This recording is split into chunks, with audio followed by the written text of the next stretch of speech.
Kita lihat rumus EVA. Rumusnya adalah ya lompat dikurangi capital charge, ya lompat dikurangi capital charge, ya. Nah, lompat itu adalah EBIT, ya, jadi kalau menghitung lompatnya ini ya EBIT dikali 1 min tax, ya EBIT dikali 1 min tax, ya kemudian tax. Cara menghitungnya beban pajak dibagi EBT dikali 100%. Ya. Nah, kemudian CC, ya CC WACC dikali IC, ya. Weighted average cost of capital WACC itu ya biaya modal rata-rata tertimbang. Ya, biaya modal tertimbang. Kalau nggak salah Pak Heri udah ngajarin. Nah, WACC ini rumusnya ya. D keterangannya tinggal dibaca aja teman-teman ya. Misalnya keterangannya IC utang total ditambah ekuitas dikurangi utang jangka pendek. Nanti didapatlah EVA, economic value added. Ya, nilai ekonomis perusahaan. Nah, berdasarkan pendapat para ahli ya, EVA ini dalam mengukur perusahaan dikatakan lebih baik ya dibandingkan dengan rasio-rasio. Tapi pada dasarnya sebenarnya ya enggak seperti itu juga ya. Kalau rasio secara keseluruhan kalian gunakan sama aja. Ya, sama baiknya maksudnya ya, sama baiknya juga. Ya.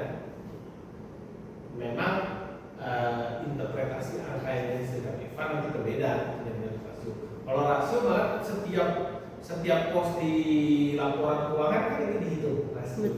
Sehingga kita analisis per pos ya, per pos di laporan keuangan di neraca dan laba rugi dan integrasinya ya bagaimana hubungannya. Misalnya likuiditas dengan utang misalnya. Itu dihitung setiap rasionya, nanti kita bisa hubungkan ya. Oh, likuiditasnya naik karena utang misalnya. Ya, kalau kita utang banyak kan likuiditas naik karena cashnya naik. Ya, berarti bagus nggak? Bagus, karena naiknya karena sama aja jadi. Kalau mau dinilai mana yang lebih baik sama.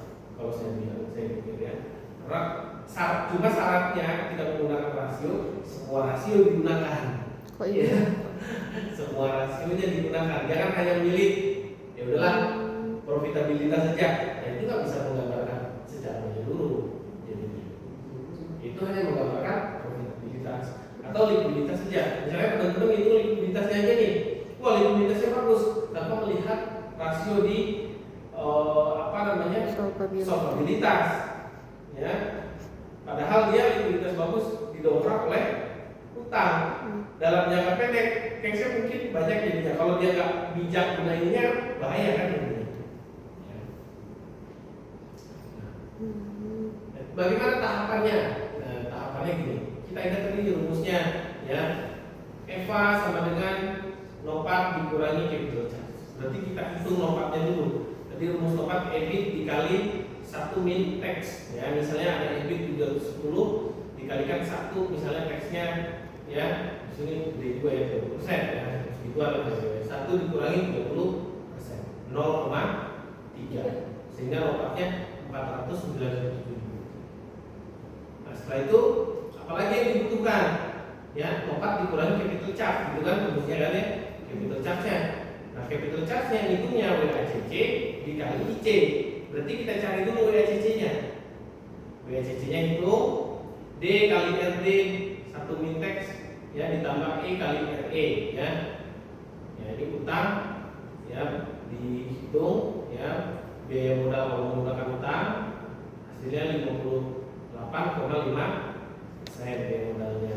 Kalau ya ini RE equity ya modal sendiri ya dibagi total utang jangka pendeknya berbunga. Ini masih ini ya. Ini masih RD, ini masih utang tadi ya, RD terusannya lanjutannya. Kalau equity jadi 41,5%. Sehingga RE-nya ya RE terhitung RE nya. WACC nya teksnya belum ya. Teksnya beban pajak dibagi laba bersih sebelum pajak. Hasilnya 30%. Masukkan ke WA CC. Ya, setelah dapat masing-masing di sini, D-nya udah dapat, ini D-nya kan? Ya, RD-nya ada, ini RD-nya. Ya, E-nya udah dapat, ya. RE-nya udah dapat. Teksnya kita udah dapat satu teks ini 0,3. Tinggal masukkan ke rumus WA. Hasilnya adalah 0,69 atau 69%. Berarti biaya modal rata-rata tertimbangnya 69%. Ya, itu adalah biaya yang timbul karena kita menggunakan pembiayaan tadi. Ada utang, ada ekuitas, ya penerbitan saham, ya. Sehingga muncullah biaya. Ya, kalau perusahaan nerbitin saham kan wajib bayar dividen gitu kan? Ya. Biaya penerbitan saham kan itu ada biaya. Nah, itu jadilah WACC. Ya, kalau kita minjem ke bank ada bunga, ya kan? Ya, itu biaya kan bagi perusahaan kan? Ya, interest expense kan? Nah, inilah biaya 0,9%. Udah ada WACC, IC-nya kita hitung. Nah, invested charge-nya, invested capital-nya. Rumusnya utang total ditambah ekuitas dikurangi utang jangka pendek. Ya, 800.000 utang totalnya tadi ada dia 800.000 di data ya. Belum cari 800.000 dikurangi utang total kalau dikurangi utang jangka pendek. Ini data di neraca semua nih. Ya. Sehingga dapatlah 702 IC-nya. Sehingga EVA 497 dikurang ya 0,69 WACC dikali IC kan, ya hasilnya adalah 12,620. Artinya apa? Artinya perusahaan mampu menciptakan nilai bagi investor karena di atas 0. Ya. Jadi kalau kita mau invest, bagaimana nilai kinerjanya? Salah satunya dengan menilai ya, apakah kita layak berinvestasi di sana atau tidak? EVA-nya berapa nilainya? Di atas 0 nggak? Ini jauh di atas 0, berarti kita layak berinvest. Berarti patokannya hanya yang di atas 0 aja ya Pak ya? Kan kalau jet score ada beberapa poin tuh. Ya, kalau ini hanya di atas 0 ya. Karena kalau di atas 0, kalau 0 berarti dia belum menciptakan value kan? Ya, menciptakan kelebihan kan, manfaat ya berupa return atau kelebihan. Kalau ini sudah ada ya di atas 0. Berarti dia menciptakan nilai, ya mampu menciptakan nilai bagi pemegang. Kalau misalnya ini Pak yang di laporan keuangan di Garuda beban bunganya nggak ada, tapi pakai beban keuangan pendapat beban keuangan boleh nggak Pak? Boleh, itu boleh. Boleh. Boleh pakai beban keuangan. Beban keuangan kan beban bunganya. Ya. Oh oke.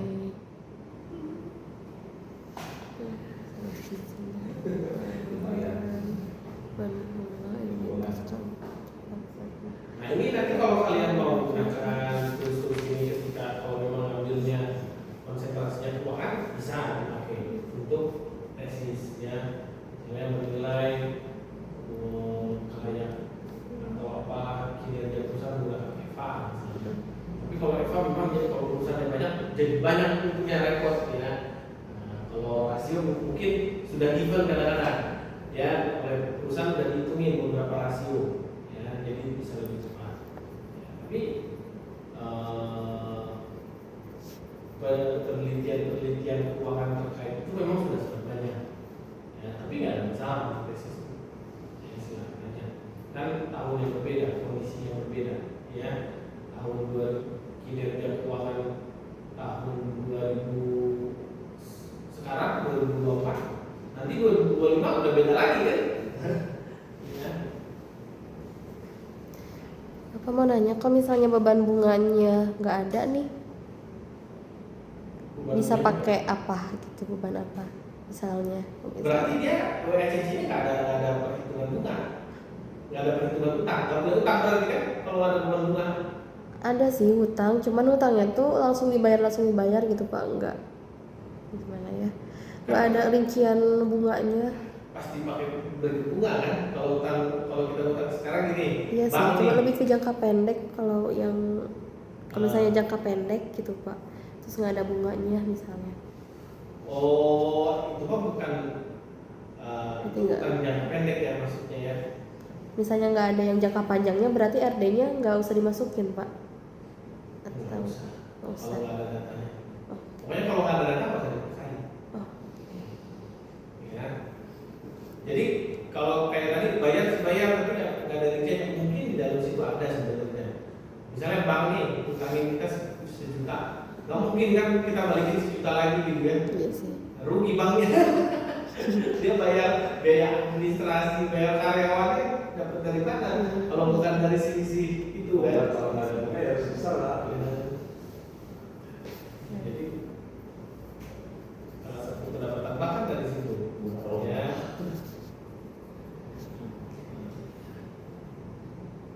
Jadi mungkin nggak dirinci aja. Sebenarnya mah ada. Ya, mungkin ya langsung total aja. Langsung aja gitu. Boleh kalau minumnya ke bank mungkin ya. Nah, kalau minumnya ke bapaknya yang juga rumah sakit ya mungkin aja. Iya. Ya, mungkin aja kita nih bapak pinjemin ya udah balikin. Ya, Bisa aja kalau kayak gitu. Berarti ya nggak bisa dimasukin ya. Atau kalau mau ya Pak, kalau mau tetap dimasukkan dalam perhitungan karena dia ada utang cuma nggak bayar bunganya, pakai aja ini rata-rata biaya bunga yang berlaku di bank saat ini ya, ya berapa persen ya. Ini contoh bank BUMN misalnya, Pak BLI atau BRI ya, BJB, tingkat bunganya berapa persen sih gitu kan? Kalau yang datanya nggak ada, tapi utang ada gitu kan? Iya.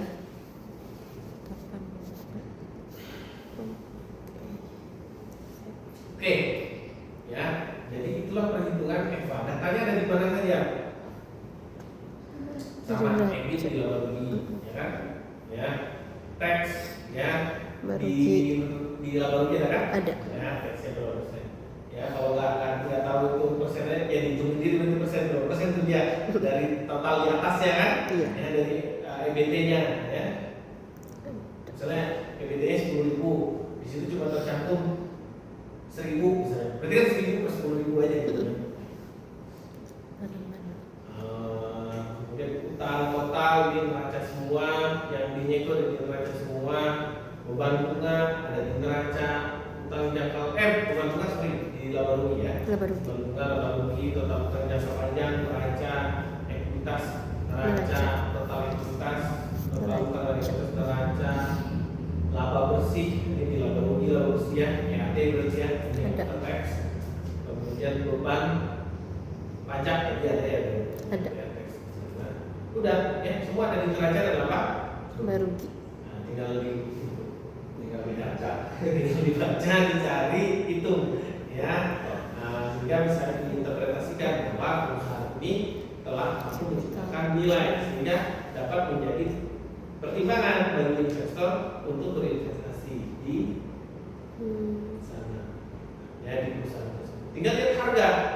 Ketika kita perusahaan terbuka membeli sahamnya atau enggak kan fundamental. Yang pertama fundamental analisis dulu. Fundamental analisis itu kinerjanya kan, kinerja keuangan ya, salah satunya fundamental analisis itu. Dari sini EVA, hitung Z score misalnya, rasio, gak usah semuanya, salah satu aja. Mau pakai apa teman-teman di sini? Mau pakai rasio aja, tapi semua rasio dipakai, atau mau pakai rasio pasar kayak PBV ya, MVA itu udah dibahas Pak Heri ya, rasio pasar ya. NVV udah, Pak. Udah ya. Kemudian juga bukan MPV, MVA, market value added. Kalau ini kan belum ya. PBV sudah, price to book value Udah. sudah ya, bisa pakai PBV ya.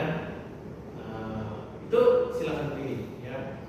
Yang jelas kalau rasio semua rasio pakai, termasuk rasio pasar untuk menentukan dia apakah over value atau under value ya. Kemudian EVA juga bisa dipakai. Nah setelah teman-teman analisis fundamental, baru kita bicara technical analysis. Ya, technical analysis. Ada banyak tools ya, yang paling sering mungkin yang umum itu kayak candlestick ya. Nanti teman-teman belajar di karena ada kalkulator modal ya, nanti di atasnya di semester berapa ya.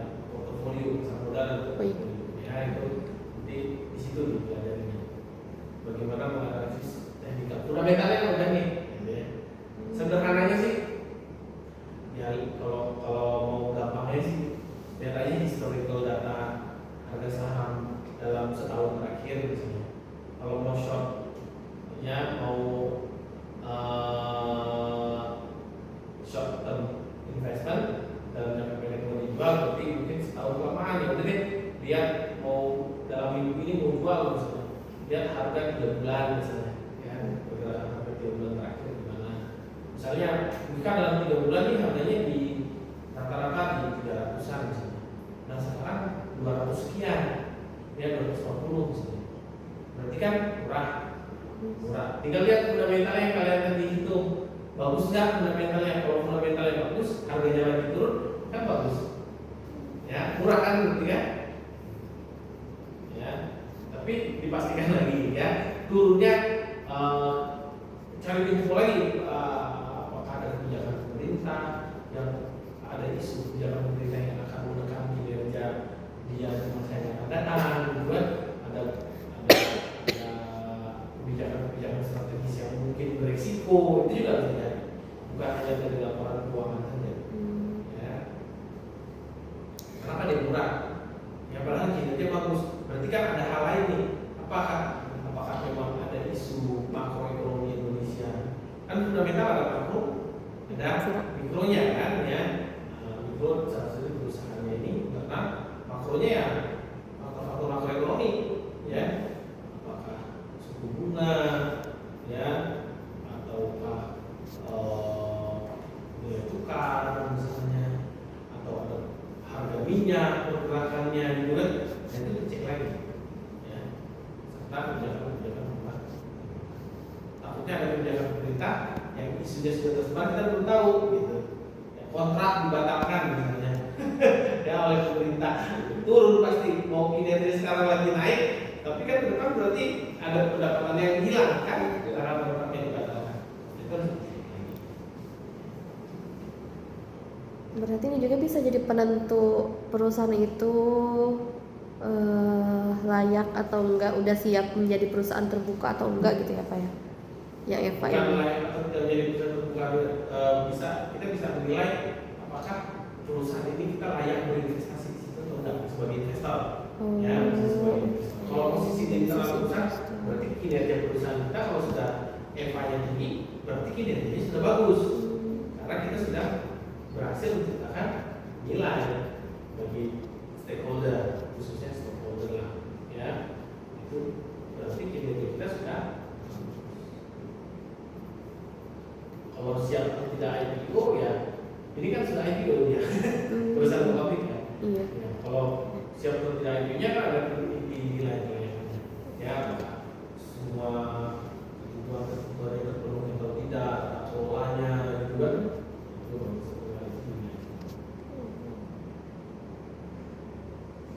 Penentuan sama ini Pak, Kariska tuh penasaran penentuan harga saham. Kayak misalnya per lembarnya berapa, itu tuh dapat dari mana ya Pak?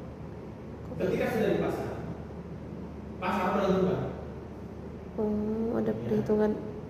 Oh, bukan dari bagian keuangannya, berarti udah langsung dilihat Ketika dia dari mau secara- habis kan sudah ditentukan nih, ditetapkan harganya. Pada saat di pasar dulu namanya ada pasar primer ya. Sebelum masuk sana tuh ditetapkan nih harganya kan, bersama lembaga tertentu yang menentukan harga pasar saham perusahaan tersebut layak di berapa. Oh, berarti Ya, nanti setelah di pasar lah, pasar menentukan. kayak Permintaan penawaran berlaku. Ya, kayak cabai. Kalau cabai persediaannya banyak, nggak ada yang minta, murah harganya. berarti mungkin ya awalnya ditetapkan secara global dulu berapa gitu mungkin ya Pak ya. Terus Ya, nanti ditetapkan bersama-sama oleh lembaga. Ya, jadi tetapkan misalnya status nih, terjun di pasar nanti harganya bisa berubah.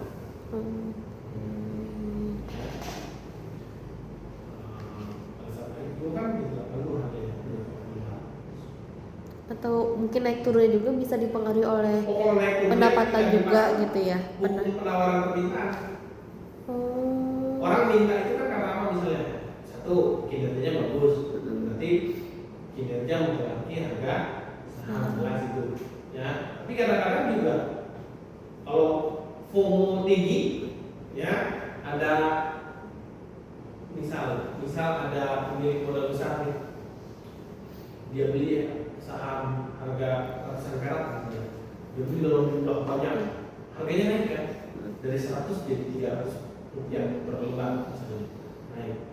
Terus FOMO nih, nggak lihat lagi kinerja, nggak lihat apa, masuk aja investor yang FOMO ini masuk misalnya, masuk naik terus kan harganya kan, naik terus dari 300 jadi 700 misalnya. Si pemegang saham besar udah puas nih, dari 300 naik ke 700 dia untuk 400 per lembar. Nah, udahlah jual, sekarang turun gitu ya. Ya, gorengan ya, bisa begitu. Jadi saham itu harganya ketika sudah di pasar ditentukan oleh Penawaran. Permintaan penawaran kan banyak faktor yang mempengaruhinya. Bisa kinerja, bisa persepsi saja. Ya, Dari sisi marketingnya mungkin. Ya, umum saja. Misalnya kayak gitu tadi saham gorengan, ya. Kemudian faktor makro, ya, makroekonomi misalnya inflasi, ya. Jika inflasi tinggi, ya, ekonomi terus negara tidak baik, ya, kemudian dampaknya apa? Banyak yang menarik modal, banyak yang jual karena khawatir ekonomi memburuk misalnya, dia jual saham, jatuhnya, ya. Ataupun karena inflasi orang nggak banyak invest, duitnya banyak dilarikan untuk kalau dia konsumsi tinggi ya boleh konsumsi dulu misalnya, jadi ya. Atau kayak COVID-19 kemarin ya kan, ya, dari Januari awal 6.500, Maret 3.000. Padahal kinerja Telkom baik-baik aja. Ya, makanya di saat seperti itu bagi yang punya duit dan berani mengambil risiko tinggi, dia beli. Karena bisa beli Ferrari harga kijang kan gitu. Betul. Iya. Dia ngumpulin dulu di 2 hari. Kan udah tahu nih siklusnya tahunan. Siklusnya ada nih, siklus krisis itu ada puluhan tahun, misalnya 10 tahun gitu ya. Kalau 10 tahun dia kumpulin cash misalnya, invest dapat duit, nabung, invest dapat duit, ya, capital gain-nya tabungin, kekumpul kan cash banyak. Terjadilah seperti COVID-19, turun jauh, cash-nya banyak nih, cash nganggur dia banyak nih, cash nganggur borong dia, itu pasti naik. Tapi ada ininya nggak sih Pak, kayak misalnya maksimal naiknya itu jangan melebihi ini dari penetapan pasar modalnya sendiri ada. Misalnya kalau misalnya naik pun naik harga sahamnya nggak boleh berapa persen, Ada. persen gitu. Ada nanti di mata pelajaran pasar modal dibahas batasnya, batas kenaikannya itu kan buat melindungi investor. Ya. Biar nggak rugi terlalu tinggi dia, ataupun ada istilahnya abnormal, ya, pergerakan normal terjadi, berhentikan perdagangannya untuk sementara waktu. Ya, kayak misalnya dulu BSI kasusnya, ataupun dulu kasusnya apa namanya Antam, ya, Antam pada waktu COVID, ya, kan orang beralih invest ke emas banyak, otomatis Antam naik, harga sahamnya naik, abnormal. BSI juga gitu, kasus merger bank syariah, 3 bank syariah ya, merger itu kan pergerakannya abnormal, sebenarnya kinerja biasa-biasa aja. Ya, akhirnya beberapa kali dia diberhentikan perdagangan, tapi dibuka lagi, ya, dibuka lagi, bisa beli lagi. Nah, kalau kita nggak hati-hati, ketika sudah terlalu tinggi ya jangan beli harus. Ya, karena banyak tuh yang kejebak di angka 2.900, 2.800 BSI-nya. Karena sampai BSI berapa? 1.000 berapa sih? Coba. Ya.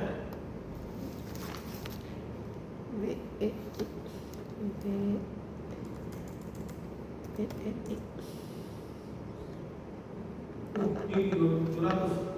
Ya. Nah, ini bahaya jangan beli. Jangan beli ini udah agak mahal nih. Ya. Tapi nggak tahu sih. Kalau saya bilang sih udah agak mahal untuk pergerakannya. dalam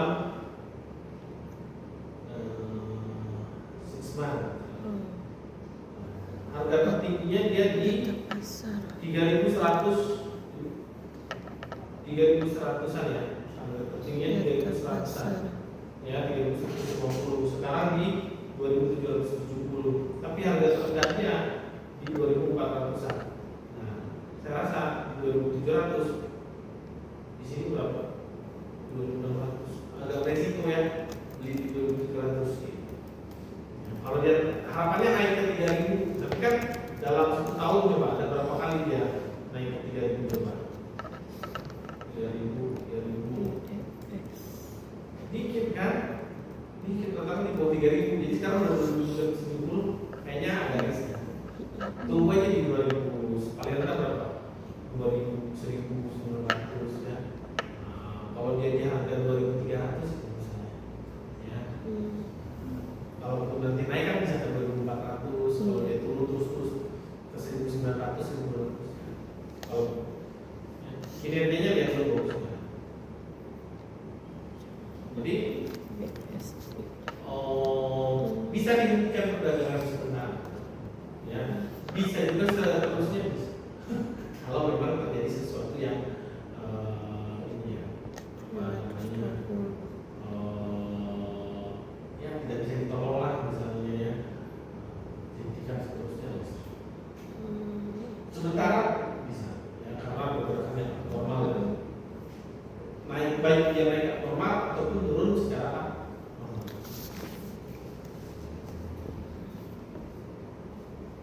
Memang berisiko karena itu high risknya.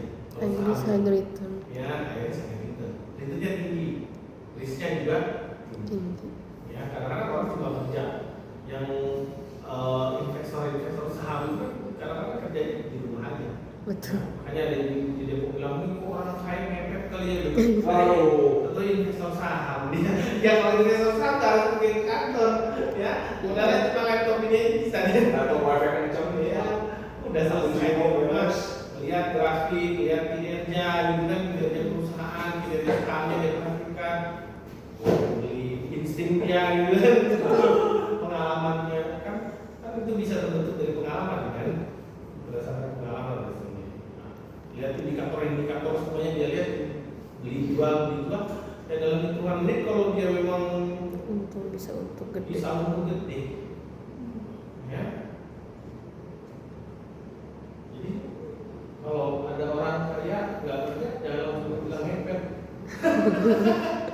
Siapa tahu dia investor saham, ya investor saham modalnya gede. Gitu. Atau barangkali emang gepet juga gitu. Ya, dijual mobil misalnya satu, ya dia punya beberapa mobil, 2 mobil misalnya, satu dijual 300 juta misalnya laku, dia investin semua ke saham, ya dapat berapa ribu lembar tuh, berapa juta, mungkin bisa berapa ratus ribu lembar, ya kan, ya taruhlah dia 300 juta ya. 300 juta dia beli saham misalnya apa, misalnya PWN, terus itu harga Samsung bukan? Samsung. sudah muncul cuma Saya kalau 570 perak kan, berarti kalau dia punya duit 300 juta, ya coba kalkulator. Samsung. Ya, Samsung mah nggak apa. Jadi kalau bukan Samsung. 300 juta dibagi 570. Sok apa sok mau pakai mah? Matiin aja itu. Ya, dapat 526 ribu lembar, ya 526 ribu lembar saham apa tadi Sido, ya Sido muncul, ya dia jual mobil, ya 300 juta, 300 juta dia beliin ke Sido, naik menjadi gosip tinggi, naik jadi 50 poin, ya dikali 50. Oh, 500 tingginya 575. Ya, dengan poin dia udah 26 juta. Ya, dalam hitungan bisa jadi menit. Tertinggi. Ya. Ya, Kalau penutupan tuh berarti yang sekarang ya Pak ya 570 berarti ya yang Sido. ya 50 dikali tadi setebak hari 576. Iya benar, 26 juta untungnya tadi. Kalau dia naik ke 50 poin aja, kalau naik ke 100 poin, ya kan bisa 50 jutaan. Wow. Ya, nggak perlu ngepet lah. Iya.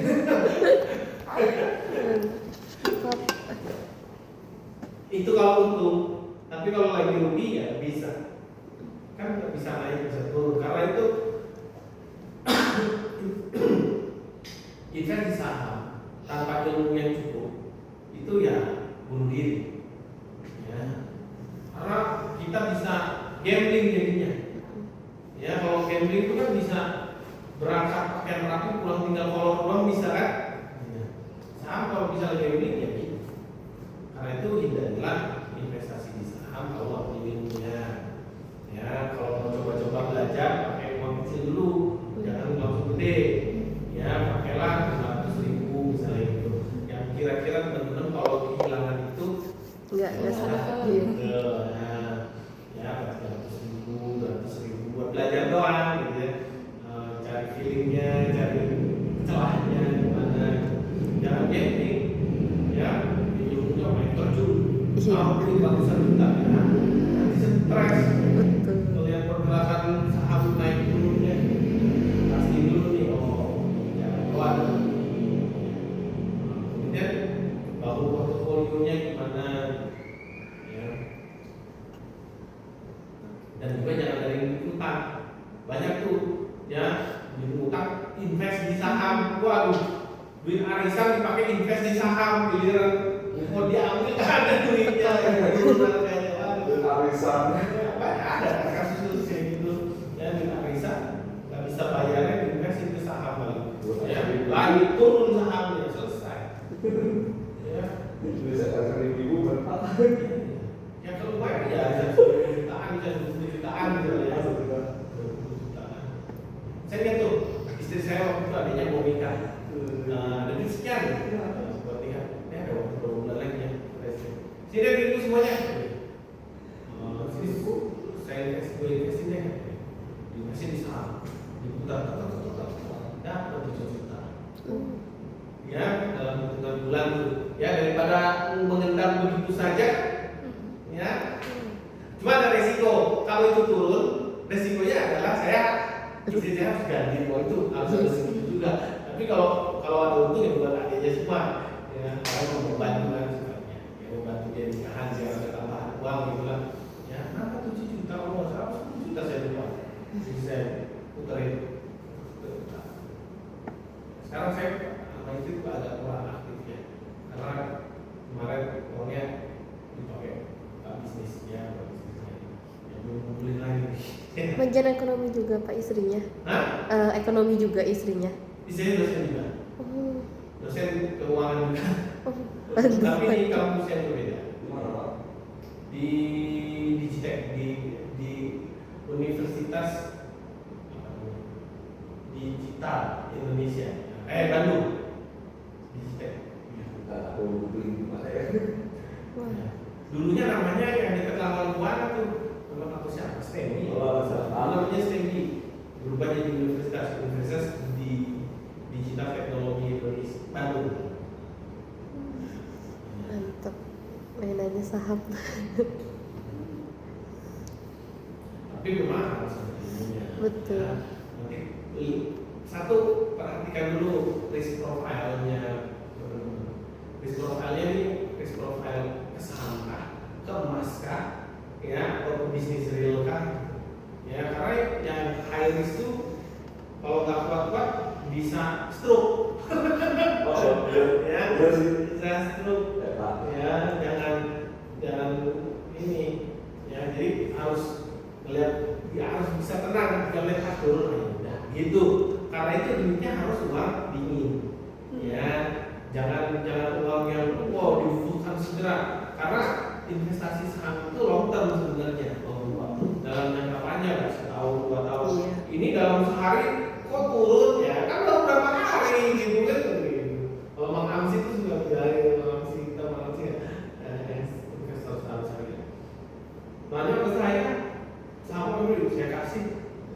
baru seminggu, Pak, kok turun? Kan baru seminggu. Kan long term, ya. Jadi harus, kalaupun ada bisa untung dalam harian, dalam hitungan menit lurus, ya itu harus lurusnya. Kalau enggak, ya udah kita kan harus pikirin gitu kalau pikirin. Kalau nggak stres, ngeliat, aduh turun jauh ya. Oke, ada pertanyaan Pak?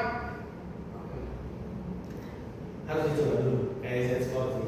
Habis sampaikan lalu nanti Nah, balas. sekarang silakan ya teman-teman bebas kerjainnya di mana aja, ya kumpulin dulu mana aja ya. Karena sudah terlalu banyak tugas ya, tiap berarti tugas tiap dosen ngasih tugas. Presentasi sudah selesai. Harus kumpulin minggu ini, kumpulnya berapa hari? Dosen yang lain. Biasanya seminggu sih Pak. Seminggu Dikasih waktunya. Oh, sekolah seminggu ya. Ini ada waktu lah. Ya ada presentasi mah aman ya hari ini. Kalau buruk. Ya, Guru Roy ya. Betul Pak. Betul.